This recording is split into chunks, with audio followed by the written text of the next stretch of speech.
Good. اور مجھے پہلا جو پرنسپل شپ کا جو آرڈر ملا وہ تھا میٹروول سائٹ ایریا کا کالج. اور اس زمانے میں وہ کالج جو ہے وہ ایریا جو ہے طالبان کے حوالے سے بہت زیادہ اچھے لفظوں میں نہیں یاد کیا جاتا اس علاقے کو اب بھی. اس کی جو تاریخ تھی، لاڈ اینڈ آرڈر کی سچویشن تھی، وہاں پر بہت زیادہ سخت ماحول تھا. اور پرمیشن مل گئی گھر سے؟ مجھے گھر سے تو پرمیشن تھی، میرے والد کی ہمیشہ سپورٹ رہی، گھر سے مجھے پرمیشن تھی اس ایریا کی وجہ سے. اس ایریا کی وجہ سے. اور اس ایریا میں میں نے لائف تھریٹس بھی فیس کی، لیکن اپنا سفر جاری کیا، کہیں بھی میں پیچھے نہیں ہٹی. تو ہم یہ کہہ سکتے ہیں کہ یہ بھی تو ایک جہاد تھا. یہ بھی ایک جہاد تھا.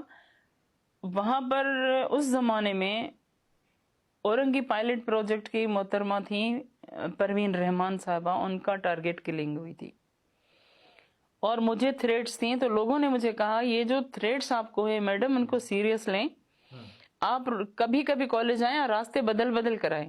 میں نے کہا کبھی کبھی کالج تو نہیں، میں آؤں گی تو روزانہ، لیکن راستے بدل کے اگر آپ کہتے ہیں تو ٹھیک ہے. تو اصلی مجاہد کی تو یہی نشانی ہے. اور وہ ہماری بچیاں جو تھیں وہ کابل اور کندھار سے لے کر درہ آدم خیل سے لے کر مردان، کوہاٹ، ایبٹ آباد کی وہ بچیاں تھیں.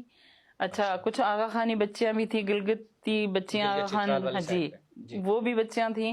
اور ان سب کو ہم نے تعلیم دی اور بڑے شوق کے ساتھ، بڑے لگن کے ساتھ، کہ یہ بچے جو ہیں تعلیم ہی وہ واحد راستہ ہے جو چینج لاتا ہے سوسائٹی میں، بہتری لاتا ہے، بہتری. اور خواتین کی تعلیم تو کہتے ہیں نا، ایک مرد کی تعلیم ایک مرد فرد کی تعلیم ہے، لیکن ایک عورت کی تعلیم ایک نسل کی تعلیم ہے. تو یہ ذہن میں رکھتے ہوئے ہم نے ان بچوں کو صحیح اور پراپر معنوں میں تعلیم دی. اساتذہ کی کمی تھی، کئی مسائل تھے، سب کے ساتھ ایریا کے لوگوں نے تعاون کیا ہم سے. وہ لوگ جو ہارڈ لائنر سمجھے جاتے تھے، لیکن جب کبھی میں ان کو کال کرتی تھی، کوئی ان کی ہیلپ کی ضرورت ہوتی تھی، تو وہ فوری طور پر آ کر ہماری مدد کرتے تھے. یہ پلس پوائنٹ اس علاقے کا تھا جو دیگر جگہوں میں مجھے نظر نہیں آیا.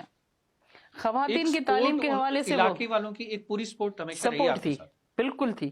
تو جو تھریڈ تھا، تھریڈ والے بھی تو اسی علاقے کے رہنے والے وہ بھی اسی علاقے کے رہنے والے تھے، لیکن وہ سپورٹ جو تھی نا، اس نے مجھے ایک ہمت دی، امید دی کہ کام جاری رکھو. یعنی کہ دونوں چیزیں ایک ہی ایریا میں ہو رہی تھی، بالکل پازیٹیو سے آ رہا تھا، ہاں، اور سپورٹ بھی اسی ایریا سے ہو رہی تھی، سپورٹ بھی اسی علاقے سے مل رہی تھی. یہ چیزیں تھیں.